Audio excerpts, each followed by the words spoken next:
अन्नपतेऽन्नस्य नो देहनमीवस्य शुष्मिनाः प्रप्रदातारन्तारिष ऊर्जन्नो देहि द्विपदे चतुष्पदे चतुष्कोणमण्डलं कृत्वा तदुपरि नैवेद्यपात्रं निधाय गायत्रीमन्त्रेण पात्रान् सम्प्रोक्ष धेनुमुदराम् अमृतीकृत्य सत्यन्तवर्तेन परिषिञ्चामि नैवेद्यं निवेदयामि।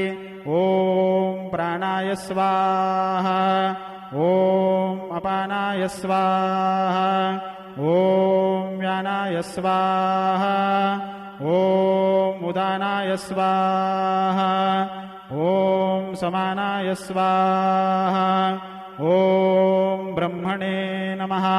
नैवेद्यमध्ये पानीयं समर्पयामि पुनर्नैवेद्यं निवेदयामि। ॐ प्राणाय स्वाहा ॐ अपानाय स्वाहा ॐ व्यानाय स्वाहा ॐ उदानाय स्वाहा ॐ समानाय स्वाहा ॐ ब्रह्मणे नमः। नैवेद्यं समर्पयामि हस्तप्रक्षालनं समर्पयामि मुखप्रक्षालनं समर्पयामि। सद्गुरु साईनाथ देवताभ्यो नमः। प्रार्थनापूर्वक नमस्कारं करोमि। श्री सच्चिदानंद सद्गुरु साईनाथ महाराज की जय।